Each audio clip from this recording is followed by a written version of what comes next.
Bom dia, boa tarde, boa noite, pessoal. Tudo bem com vocês? Meu nome é Maria Luísa, sou professora aqui do Dedicação Delta.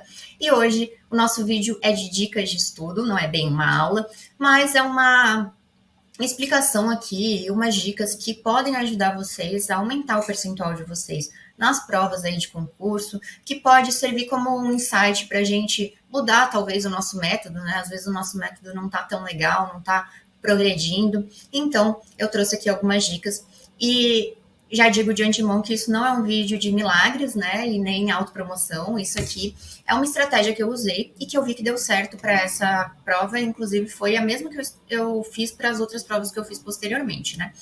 Então, eu vou explicar o que aconteceu nessa prova e a gente vai entrar nessas 3 dicas principais, que foi o que eu utilizei.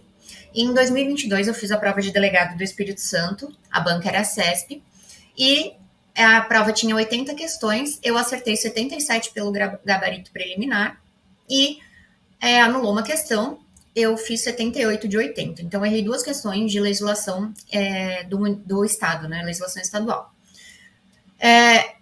Eu dei predileção nessa prova para o perfil da banca, né, para o meu estudo foi pelo perfil da banca. A banca era a CESP, como havia dito, e o primeiro ponto, que é a análise do perfil da banca, foi que eu quero passar para vocês. Muitos sabem que a CESP ela tem um perfil muito jurisprudencial, então ela gosta de tratar sobre jurisprudência nas questões dela. Ementas de informativo, não só a ementa do informativo, mas o informativo, o conteúdo do informativo é cobrado, e não somente na prova discursiva, por exemplo, na prova objetiva vem muita coisa aí de informativo, de jurisprudência consolidadas. Então, algo que eu fiz foi focar no estudo jurisprudencial.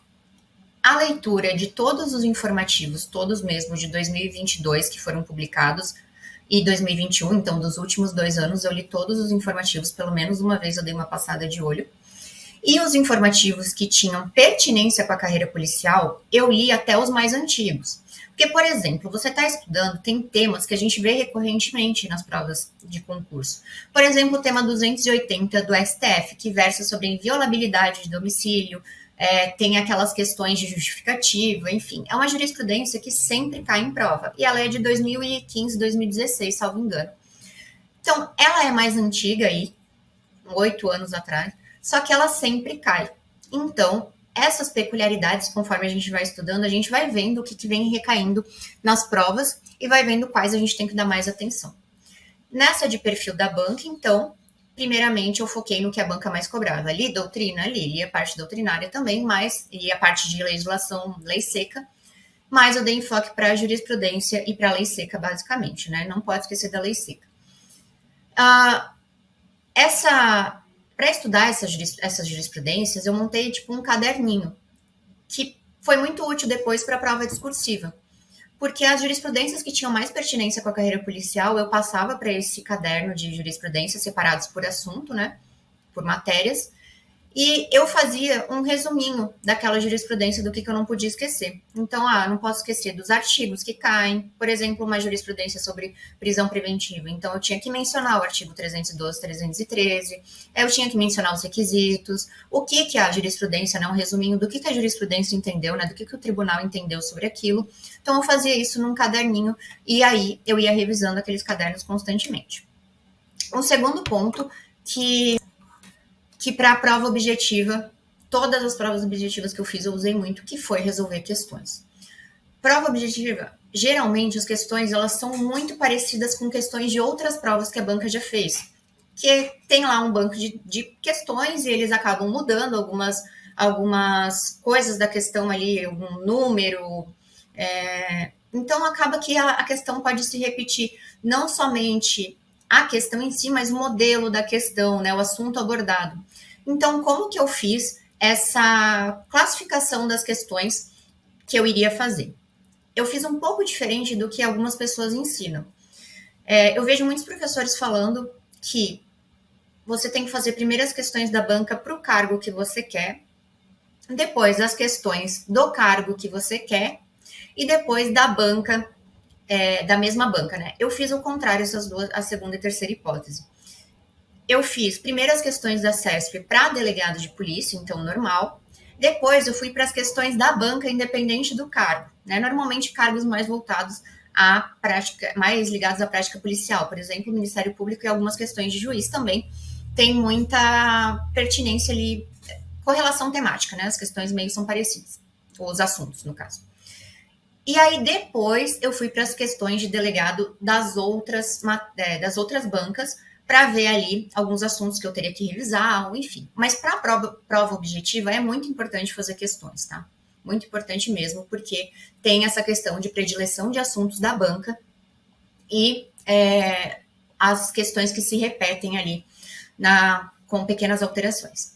E por fim, a dica que para mim foi utilizada desde a primeira prova que eu fiz de concurso até a última, que é fazer simulados. Então, no pós-edital, eu fazia simulado de 15 em 15 dias, basicamente, né? Mais ou menos isso. Como que eu fazia os simulados? Isso eu ressalto muito, eu tenho até um vídeo explicando como eu fiz e como me ajudou, porque o simulado, ele não pode ser feito jogado de lado, ele tem que ser feito e analisado depois. Então, quando eu fazia o simulado, normalmente eu pegava um final de semana para fazer e corrigir.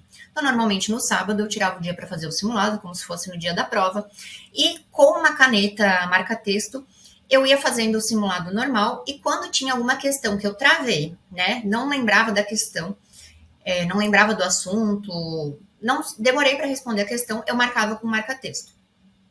E aí, no final, por mais que eu tivesse acertado aquela questão, eu sabia que era uma questão que eu tinha que revisar o assunto, porque não estava fresco na minha memória, não estava fresco na minha cabeça, eu tive dificuldade para resolver.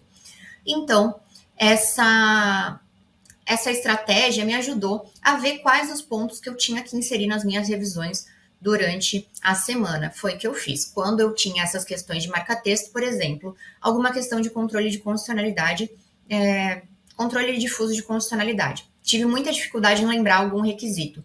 Eu marcava e durante a semana, nas minhas revisões, eu colocava ali que eu tinha que revisar controle difuso de constitucionalidade. Bom, fazia os simulados num dia, no outro dia eu corrigia, agendando essas revisões e vendo ali, lendo os comentários, né, dos simulados. Se tivesse algum assunto que eu nunca tinha visto, eu ia atrás desse assunto. Por exemplo, às vezes em criminologia tem algumas teorias, medicina legal tem alguns termos. Se eu não conhecia, eu ia atrás de estudar esses assuntos, tanto nos comentários do simulado, quanto depois, durante a semana. Então, meu método de revisão ali do simulado era esse. Façam isso porque ajuda muito a você. Porque às vezes a gente está fazendo simulado e a gente acha que porque a gente acertou a questão, a gente vai acertar na hora da prova. Mas se a gente teve dificuldade de fazer aquela questão, é porque tá com alguma falha sobre aquele assunto. Então, isso deu muito certo. Deu certo também em outras provas que eu fiz, que eu sempre fiz assim os simulados. E aí, essas são as 3 dicas que eu posso dar. E só quanto aos simulados, isso varia muito do tempo que a pessoa tem livre para estudar também. Mas no pós-edital, pelo menos uma vez por mês, fazer um simulado e fazer essa adaptação das revisões para inserir os assuntos que você errou ou teve dificuldade é muito legal. E por último, gente, a gente não pode dispensar o fator sorte. Claro que quanto mais a gente estuda, mais sorte a gente tem, mais assuntos a gente vê, melhor a gente fica nos assuntos que a gente não era tão bom. Mas tem provas que é a sua prova, né? Tem provas que a gente chega, olha a prova e fala, não, é hoje. Então, pode ser que não tenha dado certo até agora, pode ser que você já tenha feito provas reprovadas. Eu também já fui reprovada antes de passar. Essa prova do Espírito Santo foi a segunda ali que eu obtive êxito, mas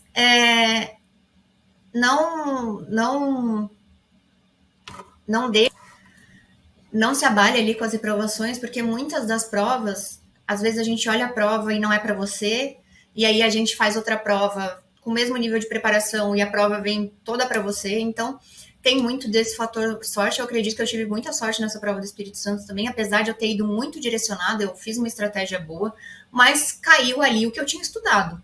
Então, eu acredito que todas essas dicas, elas podem ajudar vocês. Talvez uma ou outra você insira no seu método e se adapte. Então, estudar para concurso é ajustar o seu roteiro, né? Ajustar o seu método, ver o que encaixa melhor para você. Então, espero que essas dicas aí tenham auxiliado. Me contem depois se vocês fizeram alguma dessas estratégias. Contem aqui nos comentários se vocês já utilizam alguma delas, que eu espero aí o feedback de vocês. E torço aí para que a aprovação venha mais rápido possível. E é isso, gente. Qualquer dúvida, fico à disposição. Perguntem aqui nos comentários que eu vou responder. Obrigada e até já.